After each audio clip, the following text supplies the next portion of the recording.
नमस्कार सबैजनामा। धेरै दिन पछाडि तपाईहरुसँग फेरि जोडिदैछु दुईटा साना कुराहरु लिएर। यो दशैं र तिहारको माहौल चलिरहेको छ र आज हाम्रो भाइटिका।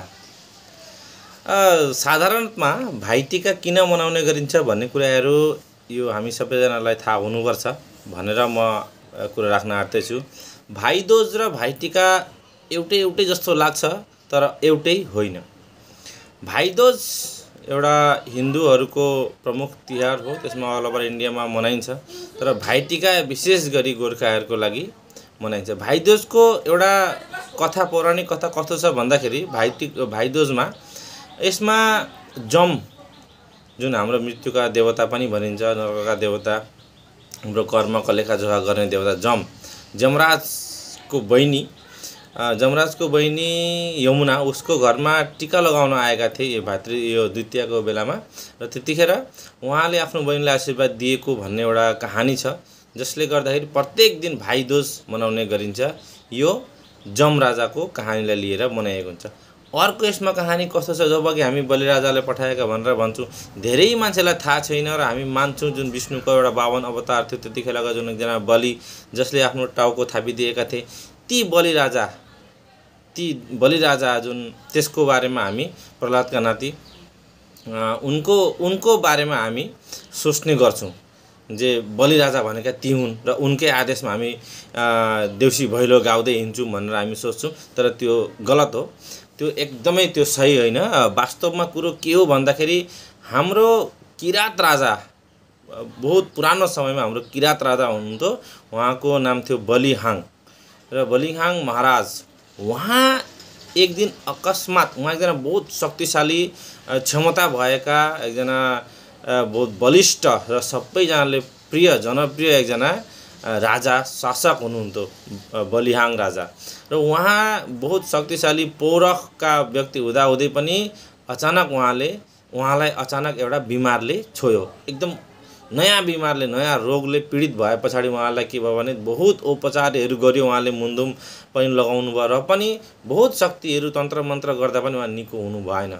त्यस पछाडि के भयो, उहाँले एक दिन सपना देख्नुभयो। सपनामा उहाँलाई कालले भन्यो जे म बलि तँलाई लिन म भोलि आउँदैछु र एक दिन त मान्छे मर्नै पर्छ र प्रकृतिसँग मिल्नै पर्छ, त नडरा, चिन्ता नगर, भोलि म तँलाई लिन आउँछु भनेर जब उहाँलाई कालले भन्यो, उहाँ बिउजिनु भयो। सपना देख्नु भएको थियो, बिउजिनु भयो। बिउजे पछाडि उहाँले आफ्नो राइजलाई बोलाएर, जनतालाई बोलाएर भन्नुभयो, प्रजालाई, यस्तो कुरो मैले सपना देखेँ, भोलि त मलाई के अरे काल लिन आउँदैछ, अब के गर्ने भन्दाखेरि गाउँका मान्छेले सल्लाह गरे, प्रभु हामी तपाईको आदेश भयो भने हामी रातभरि बस्छौं, जागृतै बस्छौं र काललाई खेदाउँछौं। हामी काललाई घरमा छ भने घरमा हामी पस्न दिन्नौं, घरबाट निकालेर पठाउँछौं भन्दा राजाले भन्नुभयो, ठिक छ, मेरो आदेश छ, तपाईहरु रातभरि जागृतै बस्नु, नाचगान गर्नु, फुर्ती गर्नु र यहाँ काल नआओस् भनेर बलि राजाले आदेश दिनुभएको थियो। त्यो प्रथा त्यतिखेरबाट सुरु भएर आज पनि भन्छौं हामी बलिराजाले पठाएका। मतलब त्यस पछाडि के भयो भने मान्छेले एउटा प्रथा प्रारम्भ गर्नुभयो।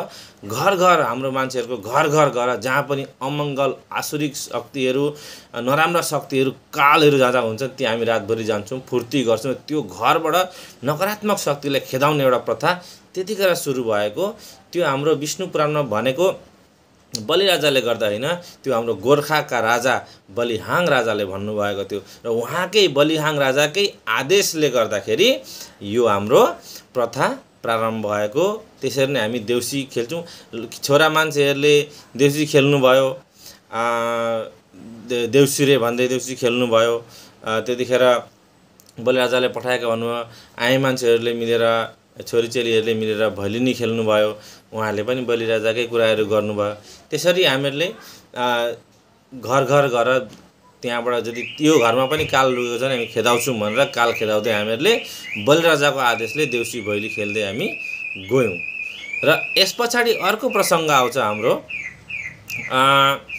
यहाँनेरि अर्को आउँछ बलिहाङ राजा बिमारी हुँदाखेरि अर्को एउटा पनि किংवदन्ती छ यमराज आएको। हामीहरूले प्रसङ्गसँग हामी वेदलाई जोडिदिइहाल्छौँ। गोर्खा संस्कृतिलाई सनातन संस्कृतिलाई हामी हिन्दू संस्कृति र हिन्दू परम्परा बनाउन कतै पनि पछि हट्दिनौँ। त्यसमा हामी के जोड्छौँ, अर्को एउटा बिमार हामीहरूले कस्तो प्रसङ्ग पाउँछौँ भन्दाखेरि एक दिन बलिहाङ राजा बहुत बिमारी हुनुभयो। उहाँको बहिनी छाया, उहाँले के अरे बहुत सेवा गर्नुभयो, आफ्नो श्रीमानलाई बहुत के अरे आफ्नो दाजुलाई बहुत सेवा गर्दा गर्दा एक दिन यमराज आउनुभयो लिनलाई, बलिहाङ राजालाई लिन आउनुभयो। लिन आउँदाखेरि के भयो भन्दाखेरि उहाँलाई त्यतिखेर यमराजलाई छायाले उहाँले अनुरोध गर्नुभयो, प्रभु भोलि हाम्रो यो द्वितीया तिथि हो, कार्तिकको द्वितीया तिथि हो, औँसी पछाडिको। त्यसरी नै हामी भोलिको दिन म दाजुलाई टिको लगाइदिन्छु र त्यस पछाडि एउटा मेरो बिन्ती छ, त्यस पछाडि तपाईँ लिएर जानु भन्दाखेरि यमराजले हुन्छ म भोलि आउँछु भन्नुभयो। ठिक्क भोलि जब आउनुभयो उहाँले दाजुलाई टिको लगाउन आँट्दाखेरि उहाँले भन्नुभयो तपाईँ पनि आइहाल्नु भयो, जब तपाईँ पनि यहाँनिर के अरे बस्नुहोस्, म तपाईँलाई पनि टिको लगाइदिन्छु भनेर यमराजलाई पनि छायाले टिको लगाइदिनु हुन्छ।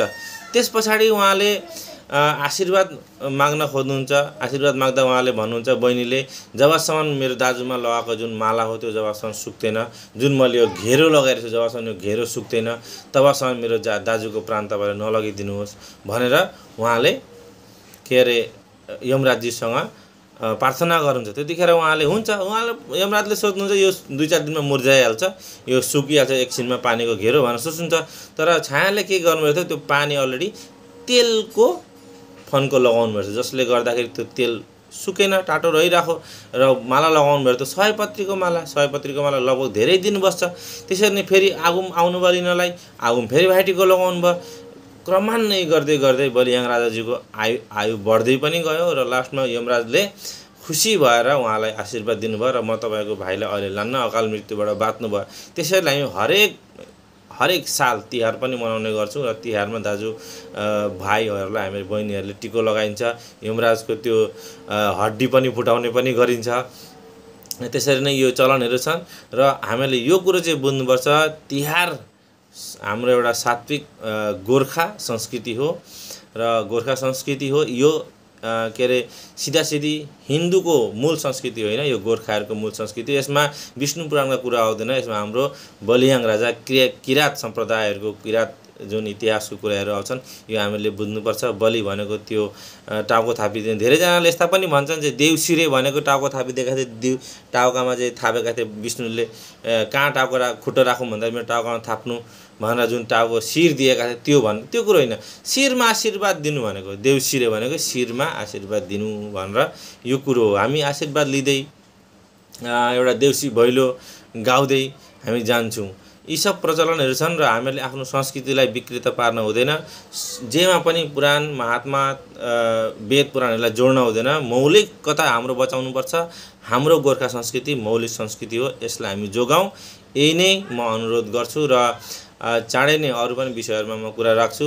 एउटा चाहिँ कुरो मान्नुपर्छ, बलि भनेको बलिहाङ राजा हुन् गोर्खाहरूको लागि र हाम्रो तिहार कुनै वैदिक संस्कृति होइन, यो हाम्रो मौलिक संस्कृति हो गोर्खाहरूको। यही भन्दछु, पुनर्बार सबैजनालाई हाम्रो गोर्खाहरूको मौलिक र पवित्र चाड तिहार 5 दिने हुन्छ, लास्टमा गएर हाम्रो भाइ तिहार हो र हली तिहार पनि भनिन्छ होइन। र भाइ टिकाको पनि आन्तरिक शुभकामना ज्ञापन गर्छु। तिहारको पनि मङ्गलमय शुभकामना। नमस्कार, जय गोर्खा।